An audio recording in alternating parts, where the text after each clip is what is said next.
I'm wearing my angel and adoption pin. Oh, yay. Did you see that? I did not see it. Yep. Was that a message you sent out for Reagan? Or was that someone else? Did you? That's Tegan, that's DJ's daughter. And she's in the hospital. Oh, the baby. Okay. My brain did not. I was thinking Reagan because Reagan's coming here. Yeah, no, Tegan. I only saw the beginning part of the Yeah. message. I didn't read all of It's spelled just like our Reagan, but it's Tegan. It's DJ's daughter. She's having trouble breathing. She's got that virus croupy coffee thing that's gross. Whatever that is. Like RSV. It's like RSV, but they're not calling it RSV. Okay. We got through my name, number of kids I've had. And spelling. So far, so good. I haven't screwed up yet. I got a bunch more questions. Rock on. So yeah, we break was good. Yeah. So I don't know, what should we start with? You go. You go for it. You know, Ruth, you could probably just talk. Ask. It's easier. All right. Yeah, it's definitely easier when you ask questions. So we were talking about how you have a lot of unadoptable kids. That was the word. I thought they're Okay. unadoptable by the state because they were, and we don't believe that there are any unadoptable children. Yeah. That's where that, Yeah, that was.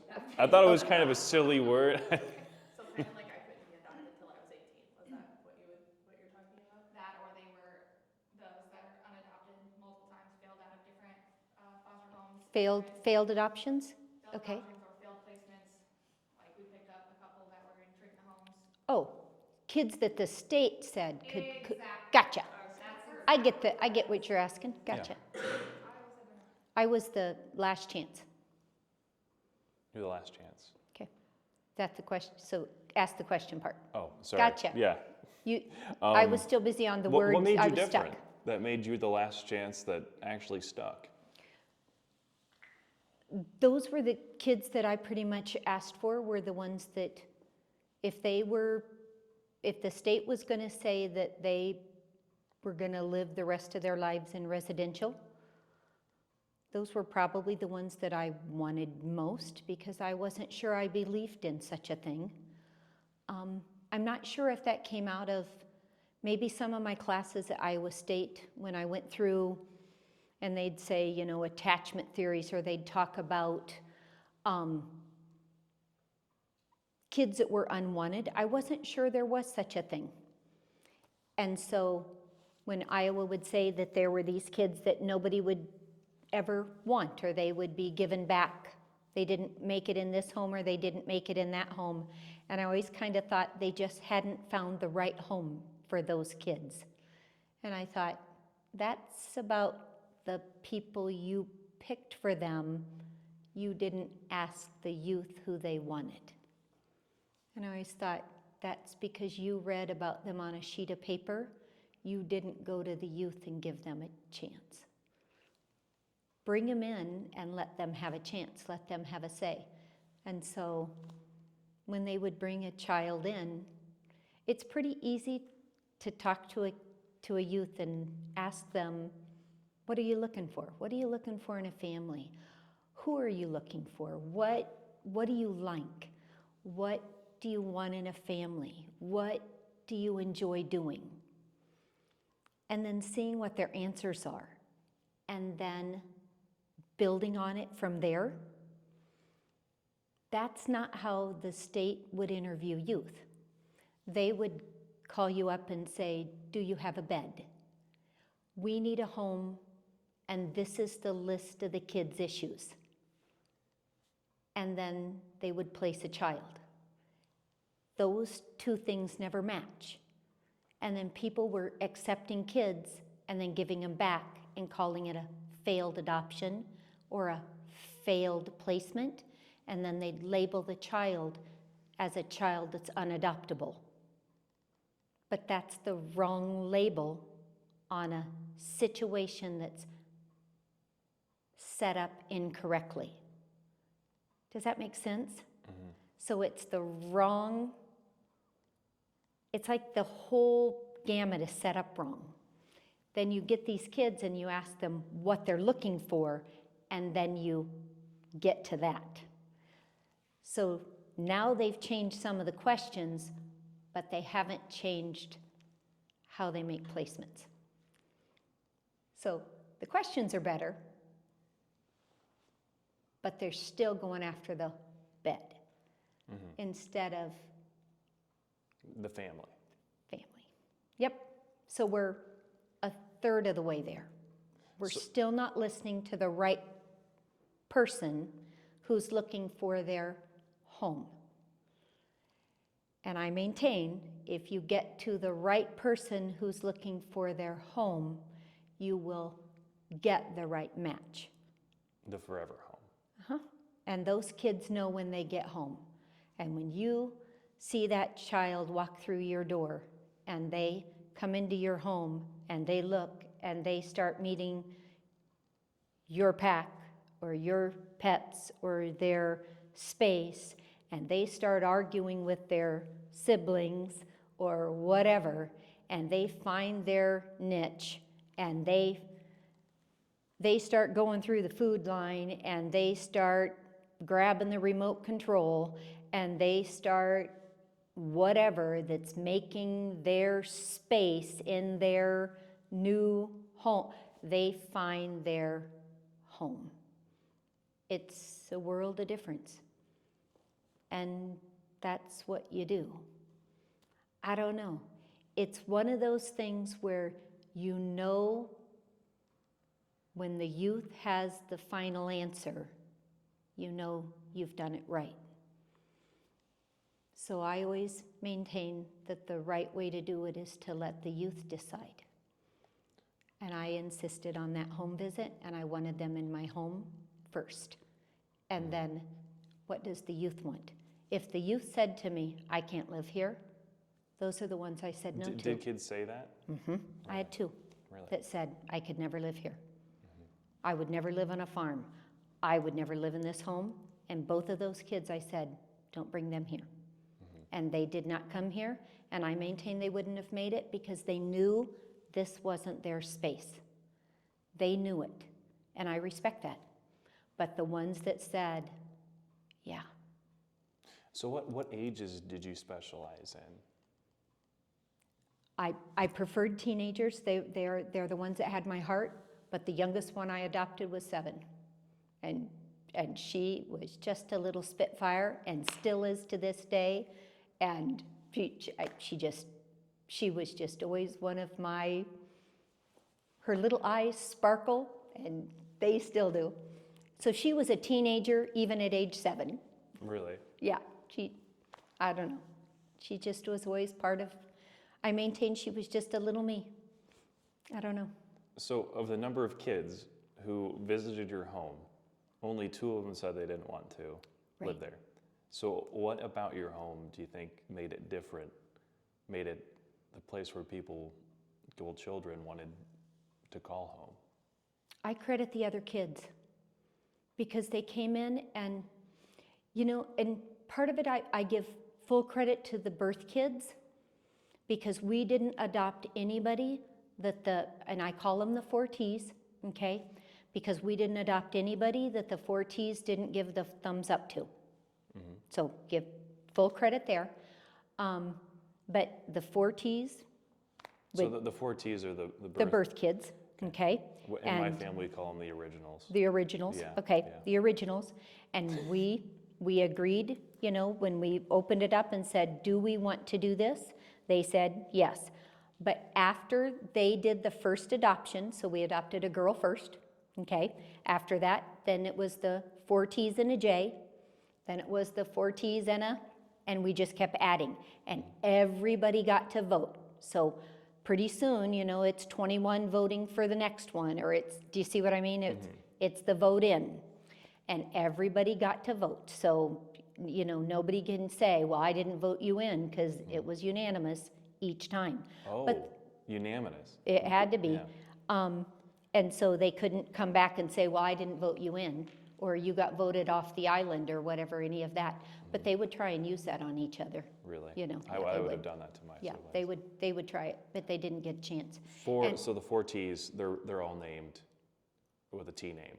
Mm-hmm. So, Yep, that's how they got, yep. So anyhow, but when they first started and we did this, it was one of those where they had to decide that they were going to share their family or share their home, share their parents, but they'd already been a foster home. So they had already shared everything. And that's a big decision for foster adopt parents, is that the birth children have to be able to share their parents, share their time. And you have a lot of competition, you have a lot of jealousy, you have a lot of, well, the birth kids get this, or the birth kids get that, or the birth kids, and there's jealousy and favoritism. And families have to negotiate that and have to work through that. And I always say, guys, you've got to understand that those kids shared the most valuable resource they have. They shared their parents. They shared their homes. They shared everything with you.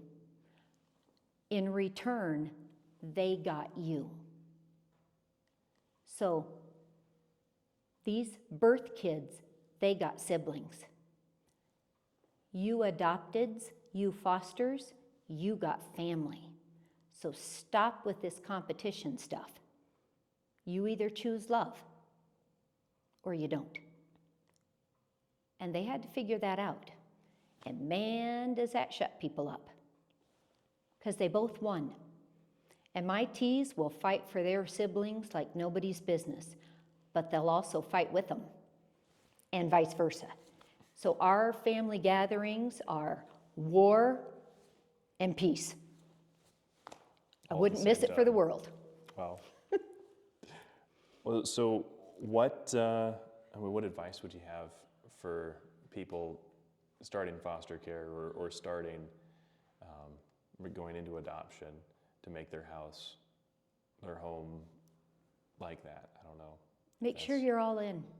Make sure that your kids really are okay with sharing. If you have precious things you're not going to share, put them away, store them, lock them up.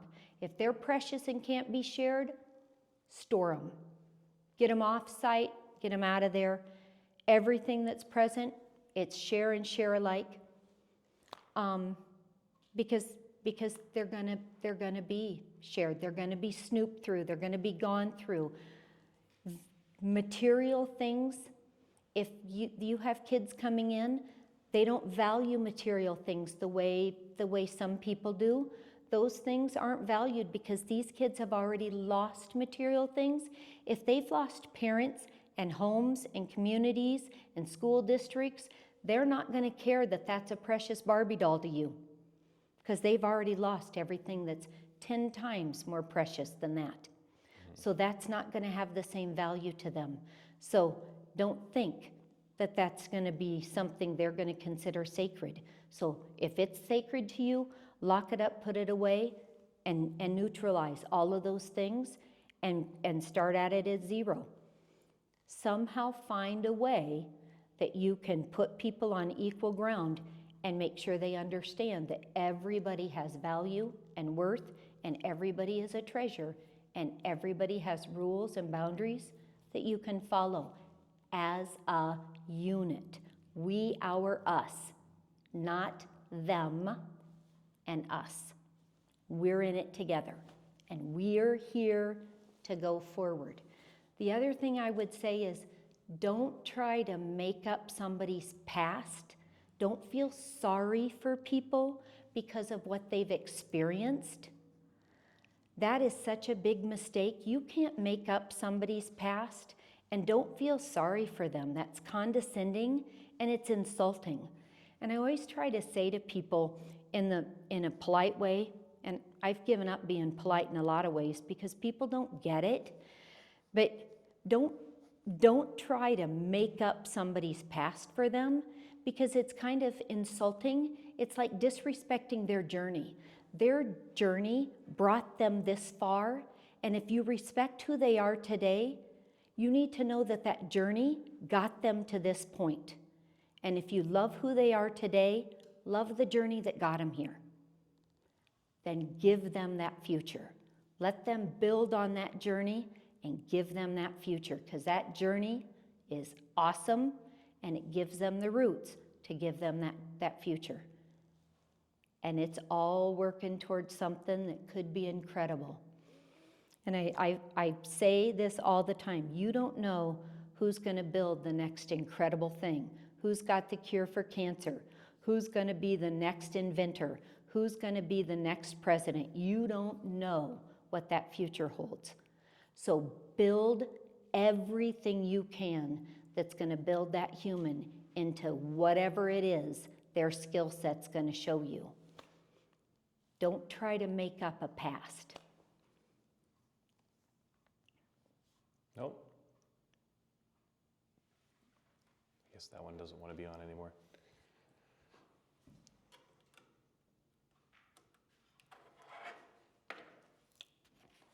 One second.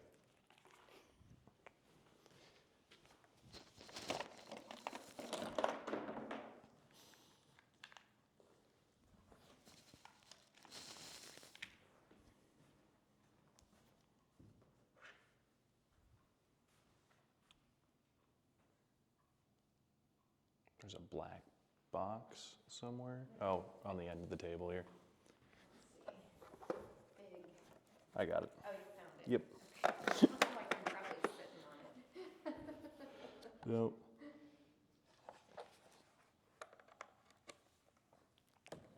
All right.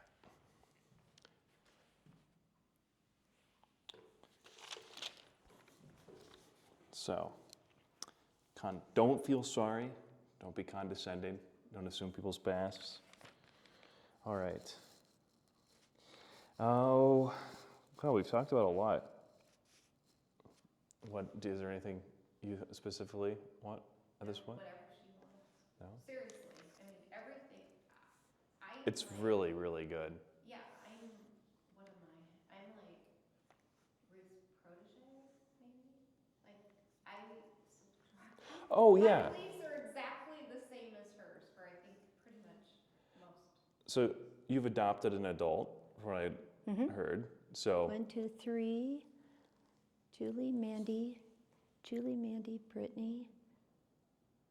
Wasn't it? No, Nicole was still. Nicole was 5 days from being an adult. I've adopted at least 3 adults.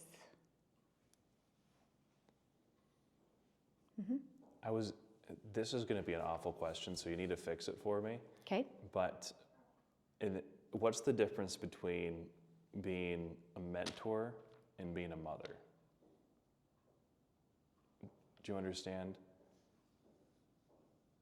what I'm trying to ask?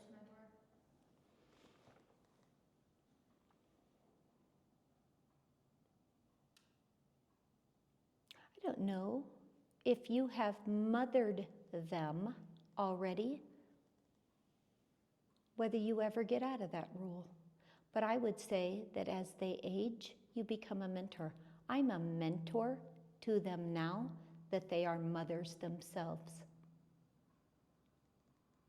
But I am always their mother. If they're naughty, I'm coming after them. But I would tell you I'm more of a mentor now. As they age, because I don't have to mother them. As a mother, I'm going to hold them accountable for the rules of the household. As a mentor, I'm just going to build them up. I'm going to give them words of advice if they ask me. But I don't have to consequence them. I don't have to give them any kind of censure. I don't have to discipline them. So I would say disciplining would be the difference between a mother and a mentor. I don't have to discipline anybody now. And so, actually, that's a good point. Discipline. What did discipline look like in your home? Just a second, Reagan's here, so I have to go out. Sorry. All good. All good. Usually you would get called into my room and it would be, explain this to me. And it would be a talk to. I don't believe in grounding because you're not normally airborne. A lot of natural consequences. If you broke something, you would have to pay for it or replace it. If it needed replacing, you know what I mean? If it was something we had to have. Like if you damaged the car, you're fixing the car. If you broke the hose, if you cut up the hose, you replace the hose. There were times you got yelled at. There were times you had extra chores. If you wanted to earn extra money, you cleaned the ceiling fans, because I hated that job. We all did dog chores together and cat chores, because we had and hog chores and cattle chores. We had a farm. So we did chores together, and that meant, everybody had the same, you got your money, you got your privileges, you did what you wanted to do. They all had jobs. They paid for the things they wanted to pay for. I covered all the school expenses. I covered, like if we had a prom or whatever, I would cover $300 toward a dress. If they got a $500 dress, they would cover the extra $200 or whatever. There would be an amount I would cover, then they'd cover the extra, et cetera, et cetera. So there was always an amount I would do, and then they would do the extra pieces of it. But they were allowed to have those say. We negotiated things like, I didn't do curfews. If they wanted to do an activity, I would say, what time's fair? They would have to negotiate what time that was. So if they wanted to stay out later, I would start with 8 o'clock, they would start with 2 o'clock, and we might end up at midnight. That kind of stuff. So talking to, being reasonable, yelling, screaming, and fighting, they would do a lot of that amongst themselves. I had kids that came from households that did a lot of yelling and screaming, and that's the only way they would fight. And they would have to learn how to unfight that and learn how to fight fair. Okay? And that was a process. So they would fight that way at the beginning and then learn a different way. And that took time.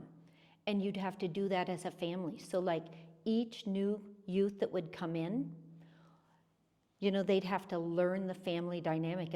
That's how they fought at home, but that's not how we fight. Or that's not how we do things. That's not the process here. But they'd start that way. They'd try and create that chaos. And then we'd have to go, that's how you guys do it, but that's not how it's done here. That's not how we do it. Is that fair to everybody? And then everybody in the family would hold that person accountable. So discipline came from all of us, and it was more that teaching style. And it was, we all did it because it benefited everybody.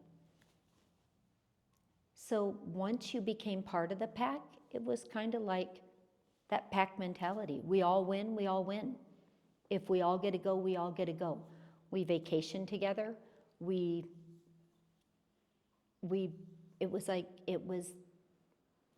It benefited everybody to get the win. And so they all worked together to do that, if that makes sense. Yeah. So I would say that was the form of discipline, more that talk to or that win. What, in your experience, since you've done so much foster care and so much adoption, is there a difference between a foster family and an adoptive family, and like is there a difference in what a person should be for that, or I think there's another one. Let me go grab that real quick.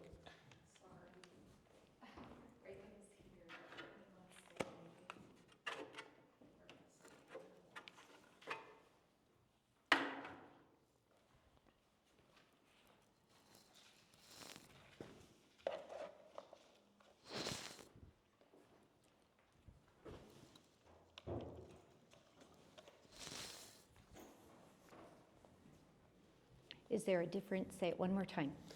Between adopting and fostering for families. Fostering for me is I have to be more open to letting them go back home.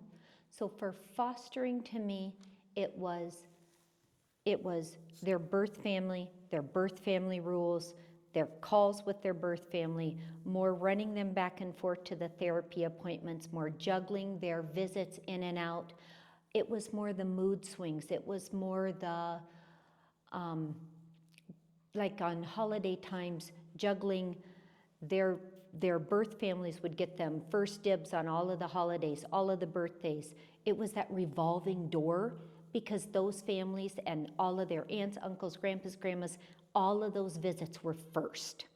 And just the timing and the scheduling with the fosters. With the adoptions, I didn't have to juggle all of that. So it was easier that way when it came to scheduling, but the love isn't different. The commitment isn't different. You are still helping that person go for their future. The planning, again, scheduling, you were having to involve more people when it was foster care than you are when it's adoption. But it was, who are we planning for? What does your mom say about this? What am I encouraging to you do? Because I took in teenagers, college visits, it was, what do you want to be when you grow up? Where are you headed? What are your plans? What do you want to be? What are your college exams looking like? What are your grades like, And they'd say things like, well, my mom doesn't care if I go to college, but what do you want to do? That kind of stuff. I wanted to ask you what, because all these kids were probably learning how to drive. Mm-hmm. How many cars did you have at your house in a given day? Like I have probably co-signed and purchased well over 25, 30 cars. Yep. Wow. And that's just the ones that I have because, sometimes it was my spouse that was the other purchaser on cars. Goodness. Yep. That is wild. Yeah, it's you just don't think about it, and the extra insurances that you're paying, and people always think foster parents are in it for the money. And I always try and say to people, I am such a slow learner that I stayed being a foster parent because I was still waiting to be rich, because I was in it for the money, because that's what people kept telling me. Yeah, you've made it rich, haven't you? I have. I'm so rich because, I'm still waiting for that big check. But, you put all that right back into the kids and everything. By the time you pay all of that, I'm like, these people are whatever. Anyhow, but you do. Between all of those expenses and helping them adult and get to their dreams, it's that reinvestment back into them. But yeah, driver's ed, and teaching them to drive. Yeah, I have a few of those gray hairs just from that experience.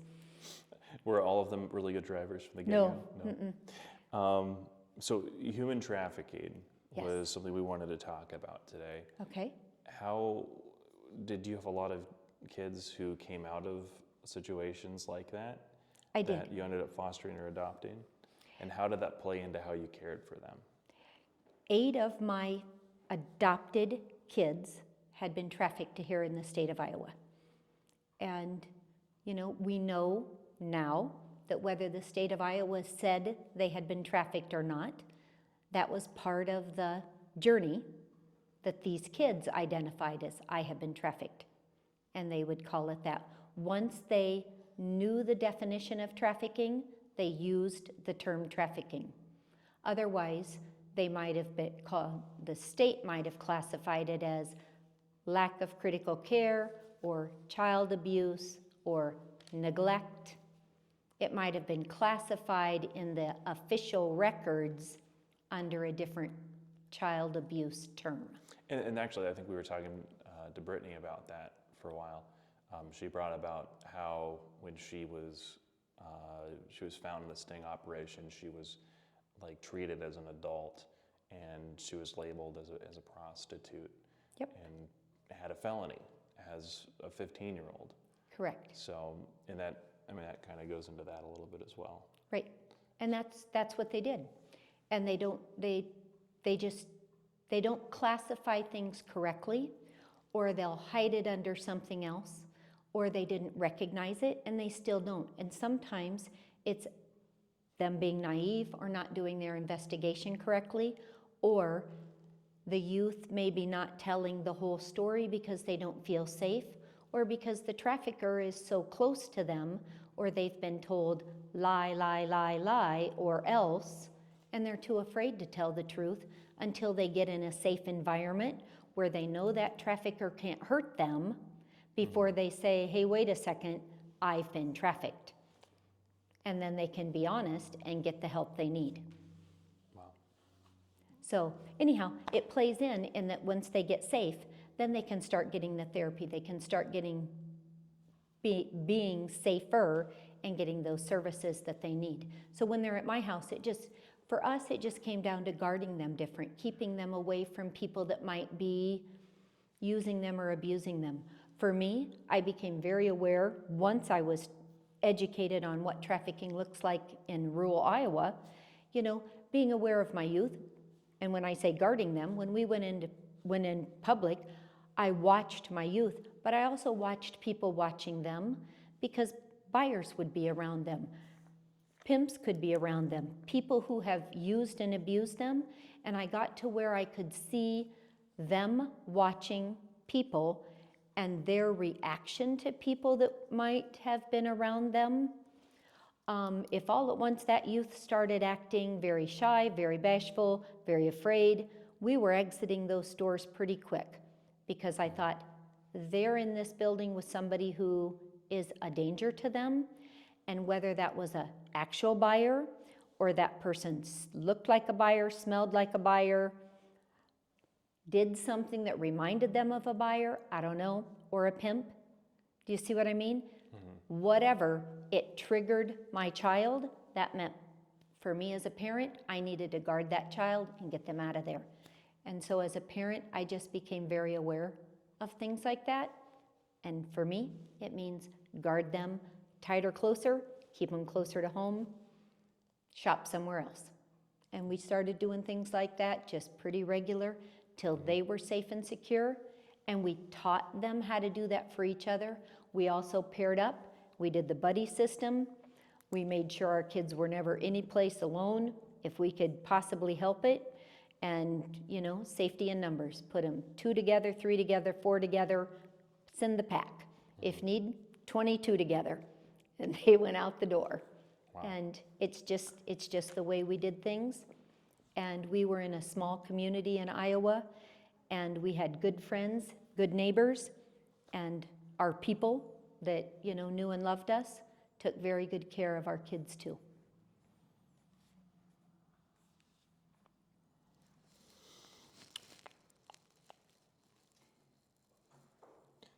I'm like a kid waiting outside. This is just pure curiosity because Brittany's story involves running away, right? Mm-hmm. Did you have any kids run away from your house while you had them, or is that something you even want to talk about? I did. I had 2 girls that ran away, also run back, but that was one way I found out. So one morning I got up and there were 2 sets of footprints that walked away, and it was a light dusting of snow that walked away from my door, and then they walked back to my door, but it was that light dusting, and our house was about a 1/4 mile off a gravel road. And I looked at those footprints for a while, and the kids were all still in bed, but we had a back door that opened, so they walked across the lawn. And I thought, somebody snuck out and snuck back in.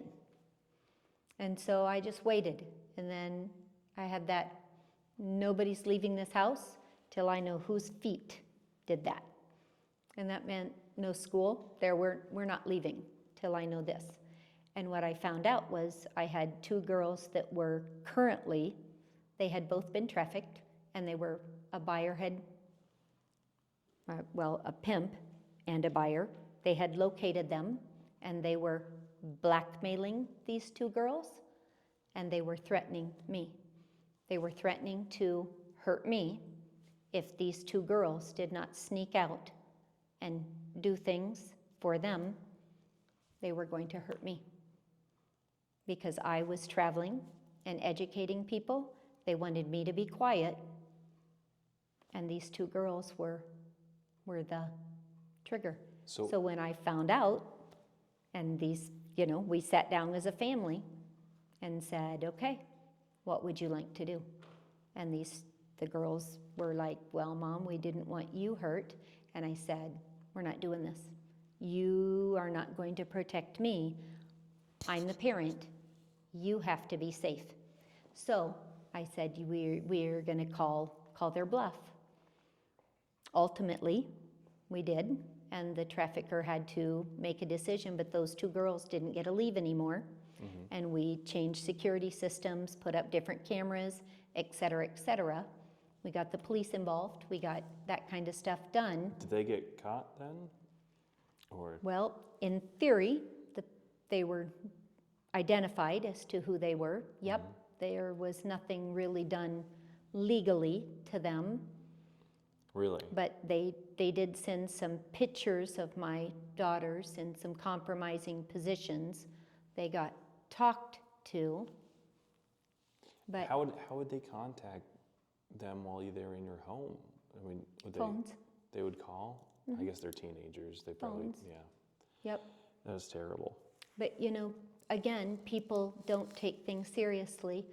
We've had trouble with, getting the legal aspect of, charges pressed and things taken care of and getting cases put together and things like that. When it comes to human trafficking, they look for these big cases. They look for the big bust. They look for that. And when it comes right down to it, and until people start going after the buyers, we're not making a dent in it. For the uninitiated, what is a buyer? The person that buys the boy or girl, That was pretty Yeah. self-explanatory. yeah. Probably good. So, Yeah. and I would love to see those people ruined. But until we start ruining the person who's buying the toy, the boy or the girl, we're not making headway. You can arrest all these pimps, and people are always like, the pimp, the pimp, the pimp. Right. Okay, this is basic economics. Okay? Until we stop the buyers, basic economics. Until we stop the supply and demand, until we stop the demand, we're not making headway. Because there's always going to be a supplier if there's a demand. We've got to go after the demand. And so our legislators have done a beautiful job of passing laws. The law is right. Now we have to go after the buyers. And that means the charges go on the buyer. It needs to be enforced. It has to be enforced. And then when people realize, oh, they're going after the buyer now, we're going to ruin people who are purchasing, paying that money. Their name's going to be in the paper, their businesses are going to be ruined, their families are going to be embarrassed, their name's going to be published. When those people start getting exposed, people are going to go, uh-oh. And they're no longer going to be able to walk down the aisle at Fairway without people going, you're buying underage minors. Oh, you're my insurance person. You're my, whatever business they're in, because they're walking among us and buying people for pleasure. Until we do that, we're not making a dent. That's our problem. They get a slap on the hand and sent home. And then people cover for them. At the price of our children. And I haven't fostered, I haven't adopted adults. The kids that I have adopted that have been trafficked are children that have been trafficked in Iowa. And there's hundreds of them. I just have 8. And I'm one foster parent. There are hundreds of foster parents who have the same story I have. I think we got like a million different videos from this. Just so much knowledge from you. I'm unbelievably thankful to talk to you. This is awesome. So, do you have any closing remarks or anything? I don't know. Was there anything else on my sheet there that? I missed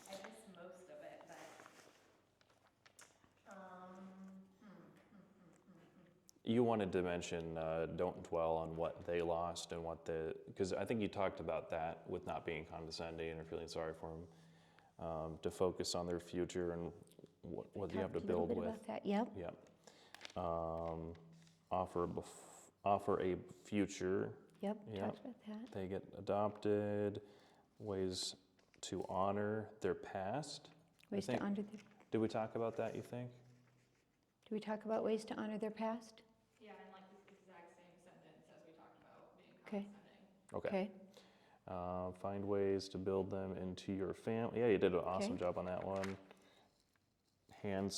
Hard story, failed adoption. Yeah, we talked about that. Talked about failed Yeah. adoptions, okay. Best, they are chosen, always someone to fight with or love. Yeah, you Yep, talk we the talked about fight that. all the time. Yep. Yeah. Expensive, they never have enough money. I can't buy them all the things I. Oh. Oh, yeah, yeah. That was Actually- that other, Yeah, you did talk about that a little. Could we talk about it a little more and then maybe attach it to that part where you're not rich, right? right. So, how did financial planning look like in your house? You know, when you think about foster parents and money, because people always say foster parents are always in it for the money. In the state of Iowa, I think they will say sometimes that, you got a 2% raise or you got a 3% raise, but I think they're only reimbursed at like, 68% or 70% of what it costs, and then you get a little bit for the medical reimbursement because they get Medicaid or, they get some medical funding, free Medicaid. But it never really covers all of the food expenses, et cetera, et cetera. But kids are expensive to raise.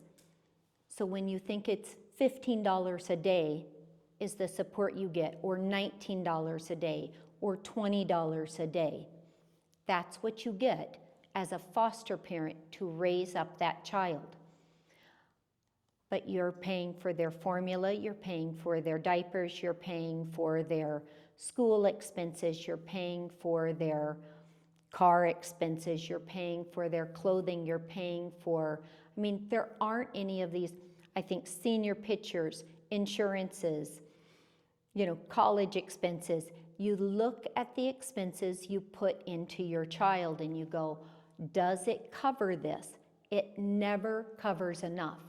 So as I was a foster parent, I look back and I think at one time I was working 6 different jobs and being a foster parent.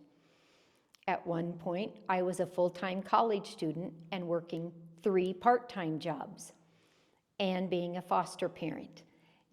I think, what did I do so that I could afford to be a foster parent? The job I loved was being a foster parent. And I worked so that I could be a foster parent. And then in 2008, when my daughter came home and said, I want to be adopted, it was, what can I do so that I can afford to be an adoptive parent?